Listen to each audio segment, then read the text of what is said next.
You can almost hear it, can't you? The collective meltdown echoing across the internet. Yes, the Meghan Hate Club is having a full-blown breakdown. And honestly, I can't stop watching these idiots.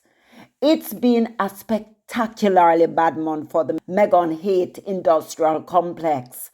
That global network of trolls, tabloids, and bitter YouTube talking heads who have built entire careers around disliking a woman they have never met. We're talking about Dan Wooten and some other stupid ones. I don't even, can't even tell their name. Piers Morgan, you name it. The regulars. And this time they're losing badly. Let's start with Paris Fashion Week. Meghan Sussex didn't just attend, she arrived wearing an elegant white cape that radiated quiet power. She sat front row at Balenciaga. Anna Wintour herself leaned in and said, "You look amazing." Now, in fashion speak, that's the equivalent of being knighted by God, by whatever, right? By God for sure. And the trolls, oh, they were not ready. Just days before, they had been loudly declaring Meghan irrelevant. Then suddenly she was everywhere. From Balenciaga, Paris, Fashion Week, from New York to Washington, her image dominated the headlines.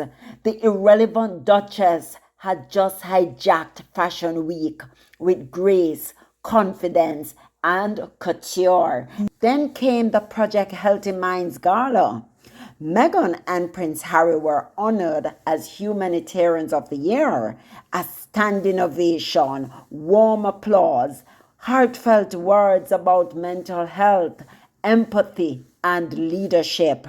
And while the crowd cheered, the usual suspects scrambled to spin it.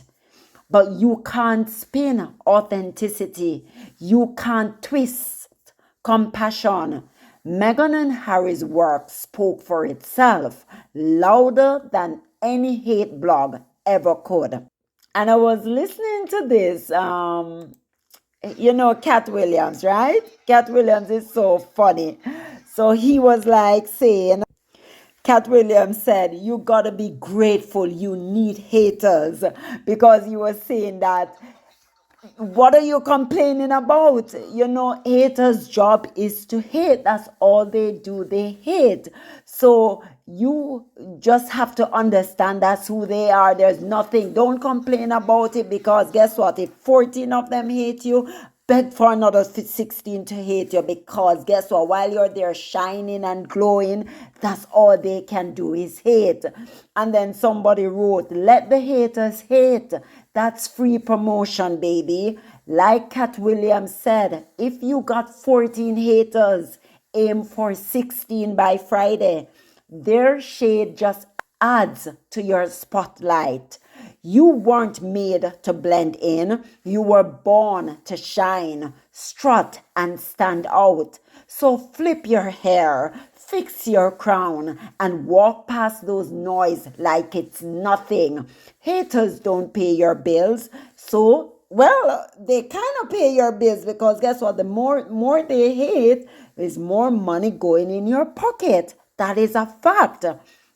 But what this person is saying, don't give them your energy. Leave them alone. As Meghan is saying, I'm in my chapter of joy. So keep glowing, keep rising, and let them continue to watch. That's all they can do, right? So we know that Meghan and Harry's work speak for itself louder than any hate blog ever could. Then came the Fortune Most Powerful Women Summit 2025. There she was, poised, articulate, radiant, discussing her lifestyle brand as ever, her vision for sustainable business, and her upcoming Netflix project, a holiday special called With love, Meghan dropping this November. The trolls who had sworn Hollywood had shunned her had to watch her headline one of the most prestigious events in the business world. They had to face reality. Meghan wasn't fading, she was flourishing.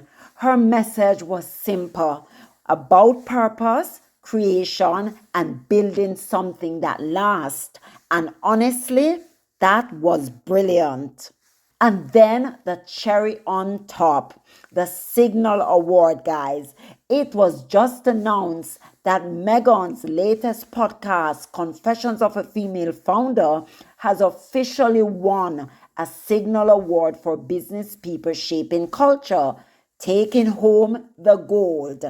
They said it was the most votes ever in the history of that category, or maybe at all. It was the most votes ever. So we're talking our girl is just winning, winning, winning. That makes Meghan a 3-time podcast winner. People's Choice Award 2022, Gracie Award 2023, and Signal Gold 2025. She's not just talking about empowerment, she's living it. And meanwhile, the trolls are left clutching their comment sections, wondering how she keeps rising when they keep rooting for her to fall. Here's what fascinates me: the sheer stamina of the anti-Meghan crowd, the full-time obsessives. They wake up, scroll, seed, and post. Every photo, every word, every public move becomes a new episode in their obsession. What drives that level of fixation? It's not about Meghan anymore. It's projection. They see in her the woman who don't apologize, or the women who don't apologize, the women who speak, who dream, who dare. And that for some people is unbearable. So they turn their discomfort into content, their envy into clickbait. And every time Meghan wins, it reminds them of everything they can't control. A woman owning her own narrative. At this point, hating Meghan has become a hobby. But here's the truth: no amount of trolling can erase impact. While they rage online, Meghan is building her company, her media, her legacy. She's laughing, creating, and winning again and again. Maybe one day the hate watchers will find something better to do. We are hoping, we're guessing, but let them continue to hate, because while they hate, our girl keep rising, rising, rising, rising all the way to the top, building her empire, becoming a billionaire. That is the dream. That is the goal. Until then, we'll just keep watching Meghan Sussex do what she does best: rise. Yes, guys, that's what I wanted to bring you. Please don't forget to like, subscribe, turn on your notification bell so you never miss a beat. Bye.